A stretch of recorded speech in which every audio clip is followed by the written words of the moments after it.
오늘 예배에 참석하신 모든 분들을 환영합니다. 이 시간 주님의 은혜가 넘치는 귀한 시간 되시기를 바랍니다. 우리는 지금 하나님이 원하시는 것들이라는 설교 시리즈를 하고 있습니다. 우리는 이번 시리즈 동안 하나님이 원하시는 것들이 어떤 것들인지 생각해 보고 있습니다. 첫째 주에는 하나님이 원하시는 교회에 대해 생각해 보았습니다. 둘째 주에는 하나님이 원하시는 예배자에 대해 생각해 보았습니다. 셋째 주에는 하나님이 원하시는 일꾼에 대해 생각해 보았습니다. 넷째 주에는 하나님이 원하시는 죄인에 대해 생각해 보았습니다. 그리고 오늘은 하나님이 원하시는 인도자는 어떤 사람인지 생각해 보겠습니다. 제가 한국에서 초등학교를 다닐 때 제가 존경하지 않던 선생님이 있었습니다. 그 선생님에게는 제가 좋아하지 않는 여러 부분들이 있었습니다. 그런데 그 중에서 제가 가장 싫어하는 것은 그분은 뇌물을 좋아한 사람이었기 때문입니다. 제가 다니던 학교는 한국에서 유명한 사립학교였습니다.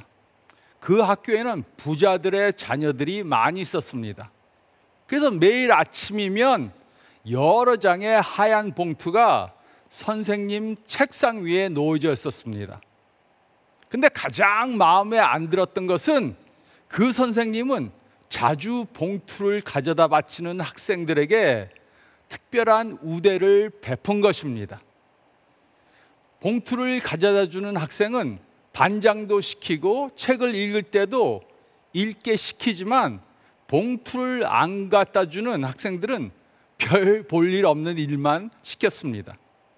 그래서 저는 어린 나이에도 불구하고 그 선생님을 존경하지 않았습니다. 우리 모든 과거에 존경하지 않은 인도자 밑에서 있었던 적이 있었을 것입니다. 그 사람이 학교의 선생님일 수 있습니다. 그 사람이 가정의 부모님일 수 있습니다. 그 사람이 직장의 상관일 수 있습니다. 그 사람이 교회의 목사일 수 있습니다. 그러나 우리 모두는 존경하지 않은 인도자 밑에서 있었던 경험이 있었을 것입니다. 우리는 그들이 지시하는 것을 따라야만 했습니다. 왜냐하면 그들은 학교의 선생님이었고 우리의 부모님이었고 직장의 상관이었고 교회의 목사였기 때문입니다. 그러나 마음속으로는 그들을 존경하지 않았습니다. 그들을 존경하지 않은 이유가 여러 가지가 될 수 있지만 많은 경우 그것은 그들의 말과 행동이 일치하지 않았기 때문입니다. 삶 가운데 말과 행동이 일치하지 않는 것을 보면 그들에 대한 존경심이 없어지게 됩니다. 우리 모두에게는 두 가지의 권위가 있습니다. 첫 번째 권위는 받은 지위 때문에 오는 권위입니다. 선생님이기 때문에, 부모이기 때문에, 상관이기 때문에, 목사나 장로이기 때문에 가지는 권위가 있습니다. 두 번째 권위는 가지고 있는 성품 때문에 오는 권위입니다. 어떤 사람이 말과 행동이 일치하는 삶을 사는 것을 보면 우리는 그 사람을 존경하게 됩니다. 이런 인도자가 되면 사람들은 그 사람이 어떤 지위를 가졌기 때문보다는 그 사람의 성품 때문에 그 사람을 따르게 됩니다. 이와 반대로 말과 행동이 일치하지 않는 인도자를 보면 우리는 그를 존경하지 않게 됩니다.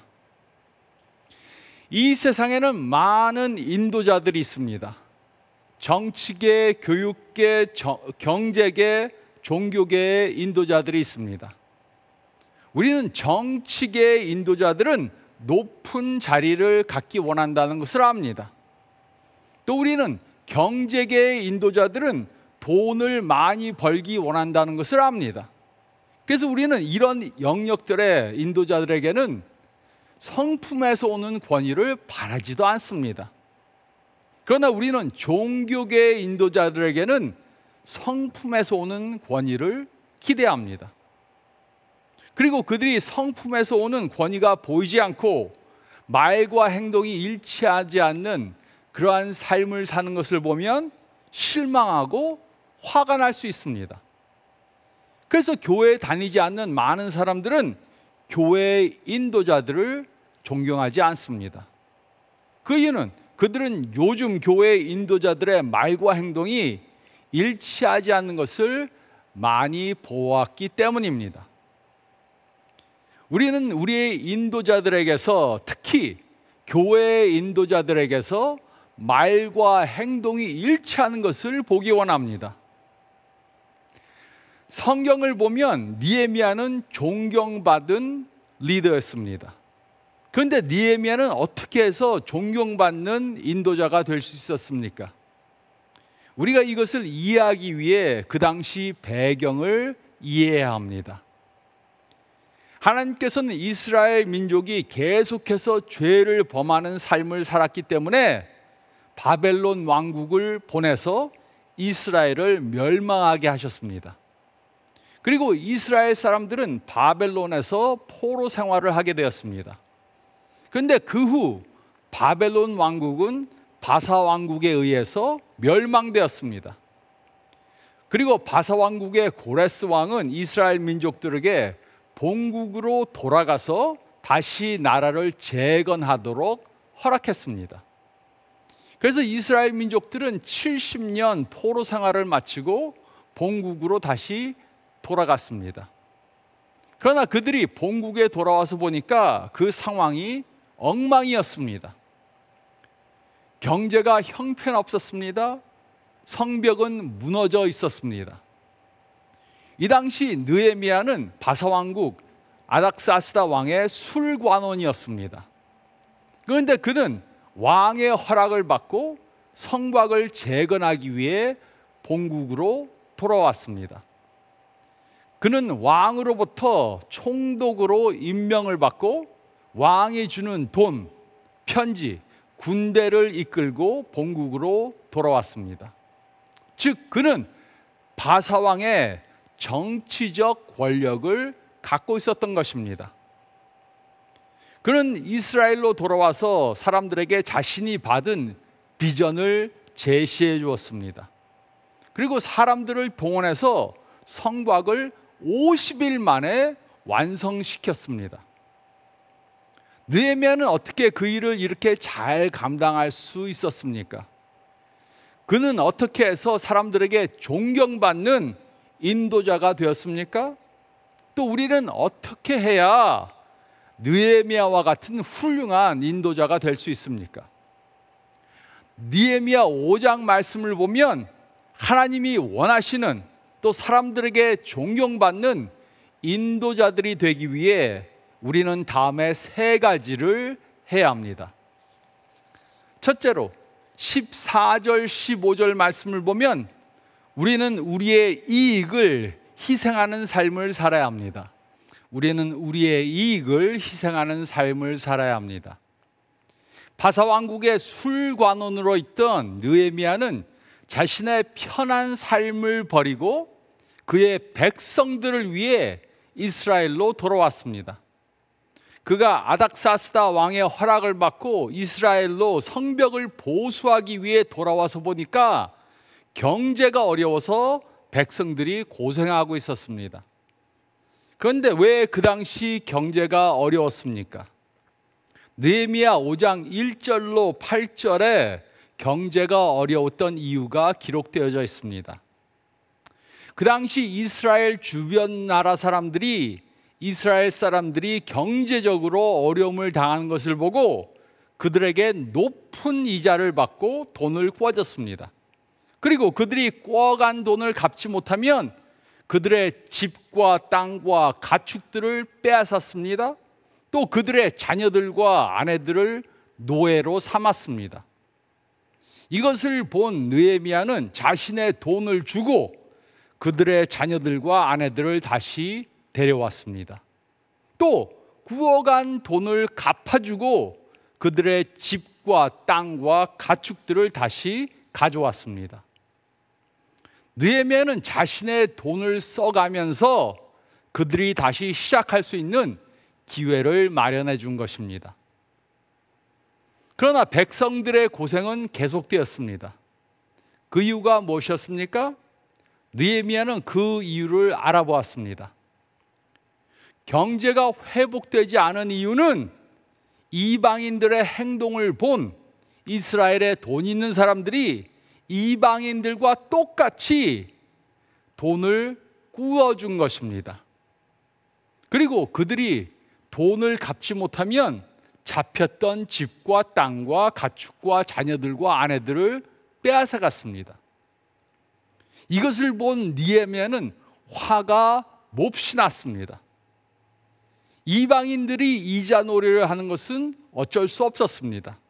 하지만 성경을 보면 이스라엘 백성들은 서로에게서 이자를 받아서는 안 된다고 분명히 기록했는데도 그들은 그 명령을 무시했습니다. 또 성경을 보면 다른 이스라엘 사람들을 노예로 삼지 말라고 분명히 기록했는데도 그들은 다른 이스라엘 사람들을 자신들의 노예로 삼았습니다. 그래서 느헤미야는 이자놀이한 사람들을 다 불렀습니다. 그리고 그들에게 모든 것을 다 돌려주라고 명령했습니다. 그리고 그들은 느헤미야의 말에 복종하기로 약속했습니다. 그들은 왜 느헤미야의 말을 따르기로 약속했습니까? 그 이유는 그들은 느헤미야가 한 일을 너무나 잘 알고 있었기 때문입니다. 14절, 15절은 다음과 같이 기록했습니다. 또한 유다 땅 총독으로 세움을 받은 때 곧 아닥사스다 왕 제20년부터 제32년까지 12년 동안은 나와 내 형제들이 총독의 녹을 먹지 아니하였느니라. 나보다 먼저 있었던 총독들은 백성에게서 양식과 포도주와 또 은 40세겔을 그들에게서 빼앗았고 또한 그들의 종자들도 백성을 압제했으나 나는 하나님을 경외함으로 이같이 행하지 아니하고. 느헤미야에게는 유대의 총독으로서 세금을 거둬들일 권리가 있었음에도 불구하고 세금을 거두어들이지 않았습니다. 또 그는 총독으로서 자신이 먹고 마실 것을 징수할 수 있는 권리가 있었지만 그 권리를 포기했습니다. 그러므로 이스라엘의 귀빈들과 민장들이 느헤미야 말을 따른 이유는 그들은 느헤미야가 총독으로서 자신의 권리를 백성들을 위해 희생했다는 것을 너무나 잘 알고 있었기 때문입니다. 느헤미야는 먼저 자신이 희생한 후에 다른 사람들에게도 희생할 것을 명령했습니다. 그렇기 때문에 이들은 그의 명령에 순종한 것입니다.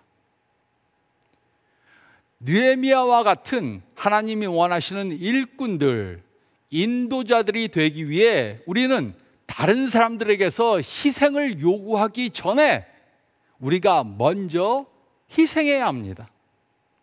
자신은 희생하지 않으면서 다른 사람들에게 희생을 요구한다면 우리는 하나님이 원하시는 인도자들이 될 수 없습니다. 얼마 전에 어떤 목사님이 이런 말을 해주셨습니다. 교회에 부목사님이 있는데 그분에게 새벽 예배를 좀 나눠서 하자고 그렇게 부탁했습니다. 그러니까 그 목사님이 하루 설교할 때마다 사례비를 얼마 더 올려야 된다고 말했다고 합니다. 물론 사역자들에게도 생활비가 필요합니다. 하지만 생활이 어려워서가 아니라 내가 일을 더 해야 하니까 일할 때마다 1시간당 얼마씩 더 돈을 달라고 하는 것은 사역하기 위해 희생할 각오가 전혀 안 되어 있다는 것을 보여줍니다. 이런 마음을 가지고 사역을 한다면 교인들에게 존경받는 사역자는 절대로 되지 못할 것입니다. 우리가 하나님이 원하시는 인도자들이 되기 위해 우리는 우리의 이익을 다른 사람들의 이익을 위해 희생해야 합니다. 그렇지 않으면 우리는 존경받는 인도자들이 될 수 없습니다. 이것은 가정에서, 교회에서, 직장에서, 학교에서 다 마찬가지입니다. 우리는 우리의 이익을 희생하는 삶을 살아야 합니다. 우리는 우리의 이익을 희생하는 삶을 살아야 합니다. 그런데 왜 느헤미야는 자신의 이익을 희생하는 삶을 살았습니까? 둘째로 15절 말씀을 보면 우리는 하나님을 경외하는 삶을 살아야 합니다. 우리는 하나님을 경외하는 삶을 살아야 합니다. 15절은 다음과 같이 기록했습니다. 나보다 먼저 있었던 총독들은 백성에게서 양식과 포도주와 또 은 40세겔을 그들에게서 빼앗았고 또한 그들의 종자들도 백성을 압제하였으나 나는 하나님을 경외함으로 이같이 행하지 아니하고. 전에 총독들은 다 세금을 징수했고 양식과 포도주를 요구했습니다. 그들은 자신들의 이익을 다 챙겼습니다. 그러나 느헤미야는 이런 것들을 백성들에게서 요구하지 않았습니다. 그것은 느헤미야에게 이런 것들을 요구할 권리가 없어서가 아니었습니다. 느헤미야는 백성들이 어려운 처지에 있는 것을 보고서 그것을 하나님의 관점으로 보았습니다. 그리고 그는 하나님을 경외한 이유로 그가 마땅히 징수할 수 있었던 것을 징수하지 않은 것입니다. 그러나 이 당시 이스라엘의 귀인들과 민장들은 하나님을 경외하지 않았습니다.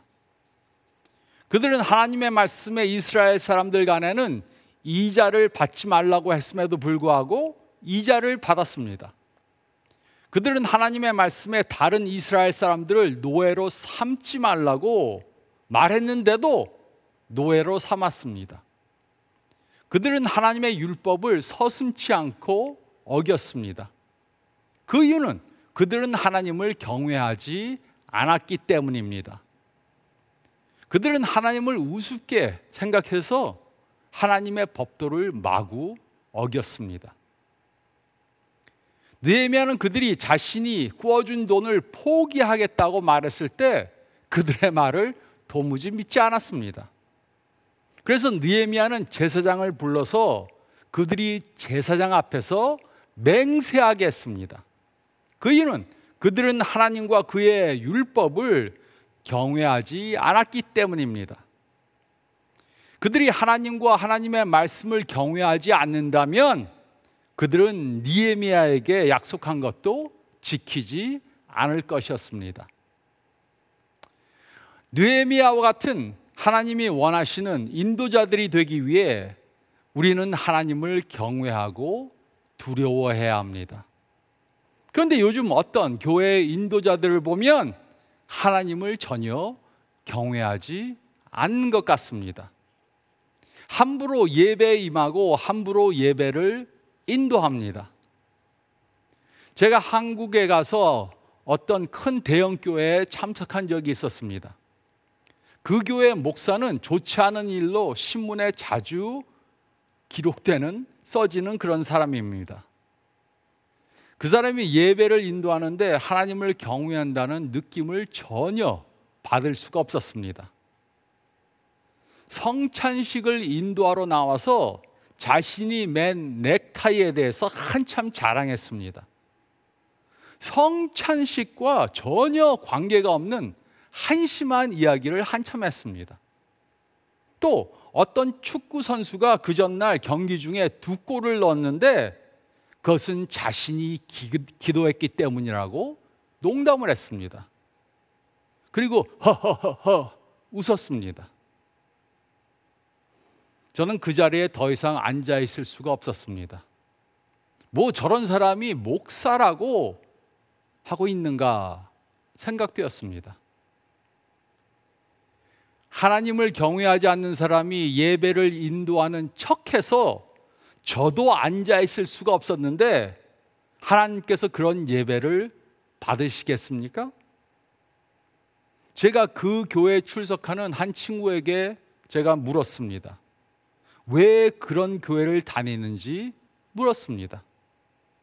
그러자 그가 이렇게 대답했습니다. 다른 교회 가면 좀 나을 줄 아냐? 다 똑같다. 하나님을 경외하지 않으면 좋은 인도자가 될 수 없습니다. 그리고 그런 인도자 밑에 있는 교회, 그런 인도자 밑에 있는 학교, 그런 인도자 밑에 있는 나라는 멸망할 수밖에 없습니다. 또 어떤 사람들은 예수님을 제쳐놓고 자신이 교회의 주인인 양 말하고 행동합니다. 목사, 장로, 권사, 집사가 된 것이 무슨 감투를 쓴 것인 줄로 착각합니다. 다른 사람들을 섬기지 않고 섬김을 받으려고만 합니다. 이런 모습들은 하나님을 전혀 경외하지 않는 것입니다. 느헤미야와 같이 하나님이 원하시는 인도자들이 되기 위해 우리는 하나님을 경외하는 삶을 살아야 합니다. 하나님을 두려워하는 그러한 인도자들이 되어야 합니다. 하나님을 경외한다면 함부로 예배에 임할 수 없습니다. 하나님을 경외한다면 다른 사람들에게 함부로 대할 수 없습니다. 하나님을 경외한다면 섬김을 받고자 하는 인도자가 아닌 섬기는 인도자들이 될 것입니다. 우리는 하나님을 경외하는 삶을 살아야 합니다. 우리는 하나님을 경외하는 삶을 살아야 합니다. 그리고 셋째로 16절 말씀을 보면 우리는 약속한 것을 행하는 삶을 살아야 합니다.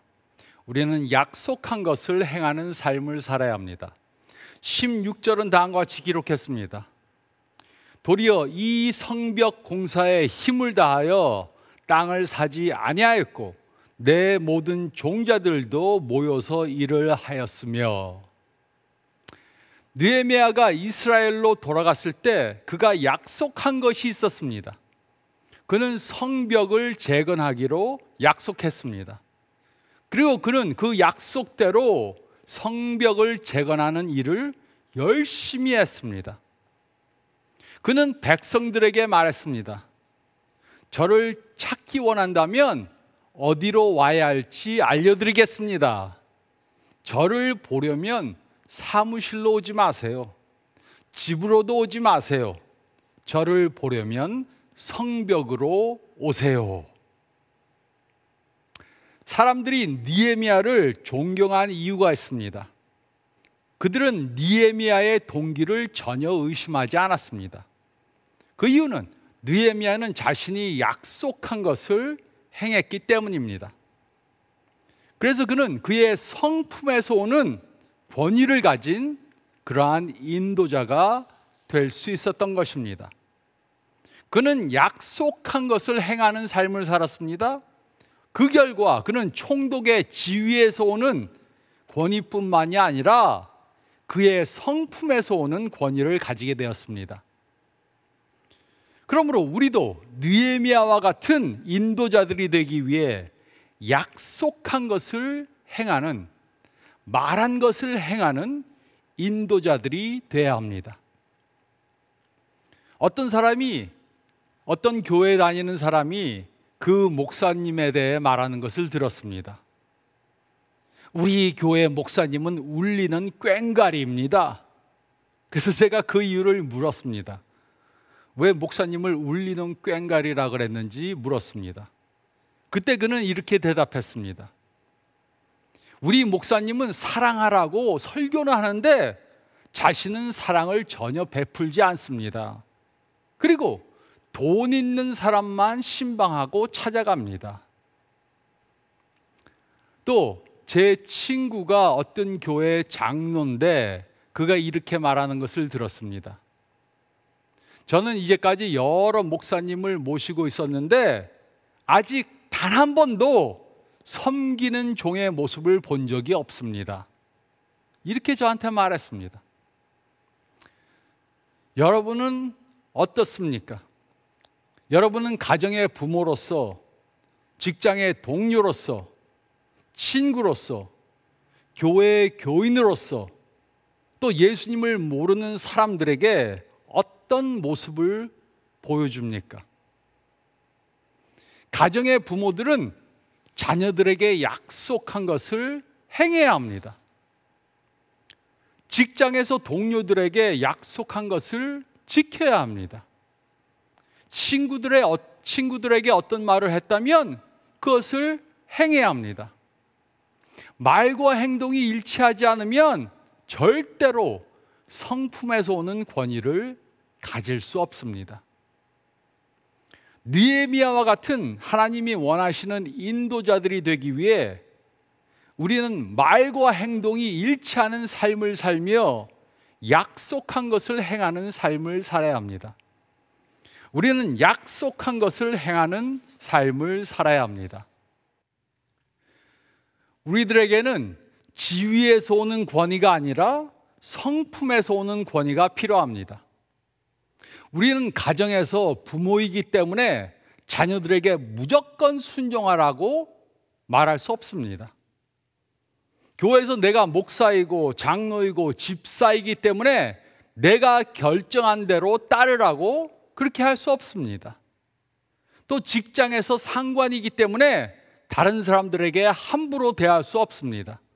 그러면 우리는 성품에서 오는 권위를 전혀 가질 수 없게 됩니다. 성품에서 오는 권위는 얻기는 어렵고 잃기는 매우 쉽습니다. 물론 하나님이 원하시는 인도자는 완전한 사람이 아닙니다. 그러나 우리는 우리의 행동이 우리의 말보다 훨씬 더 중요하다는 사실을 깨달아야 합니다. 그러므로 우리의 목표는 우리의 말과 행동이 일치하는 삶을 사는 것입니다. 이럴 때 우리는 받은 지위에서가 아니라 가진 성품 때문에 오는 그러한 권위를 갖는 하나님이 원하시는 인도자들이 될 수 있습니다. 이처럼 자신의 이익을 희생하고 하나님을 경외하고 약속한 것을 행하는 삶을 삶으로 하나님이 원하시는 인도자들이 되는 저와 여러분들이 되시기를 이런 인도자의 모습을 보여주신 예수님의 이름으로 축원드립니다. 저희 다 같이 기도드리겠습니다. 잠깐 머리를 숙이시고 오늘 말씀 다시 한번 묵상해 보시기 바랍니다. 나는 어떤 인도자로 살고 있는가? 가정에서 부모이신 분들은 나는 어떤 인도자가 되고 있는가 질문해 보시기 바랍니다. 또 직장에 상관으로 있는 분들은 내가 직장에서 어떤 인도자가 되고 있는지 생각해 보시기 바랍니다. 또 교회 인도자로 있는 분들은 내가 교회에서 과연 예수님을 닮아 예수님처럼 섬기는 인도자가 되고 있는지 질문해 보시기 바랍니다. 또 우리가 친구로서 특별히 예수님을 모르는 친구들이 있다면 그들에게 어떤 영적 리더의 모습을 보이고 있는지 생각해 보시기 바랍니다. 그리고 느헤미야와 같은 자신의 이익을 희생하고 하나님을 경외하고 또 약속한 것을 행하는 그러한 인도자들이 되기 위해 기도하면서 이 말씀을 삶 가운데 적용하시기 바랍니다. 제가 기도하겠습니다. 주님, 저희는 예수님을 따른다고 예수님의 제자라고 말하지만 많은 때 세상의 예를 따르는 그러한 인도자들이 될 수 있습니다. 다시 한번 이 말씀을 통해 느헤미야와 같은 예수님의 모습을 따르는 인도자들이 되게 도와주시고 그렇게 함으로 저의 가정을, 직장을, 교회를 또 친구들과의 관계를 이끌어가는 하나님이 원하시는 리더들로 살게 도와주시옵소서. 예수님의 섬김을 본받아 섬기는 자들 되고 예수님의 사랑의 모습을 본받아 사랑하는 인도자들이 되게 도와주시옵소서. 그렇게 함으로 예수님을 모르는 사람들에게 참 예수님의 모습을, 우리의 모습을 통해 예수님의 향기를 바라는 저희 모두가 되게 도와주시고 인도해 주시옵소서. 간절히 바라올 때 이 모든 말씀 우리 주님 예수 그리스도의 이름 받들어 간절히 기도드리옵나이다. 아멘.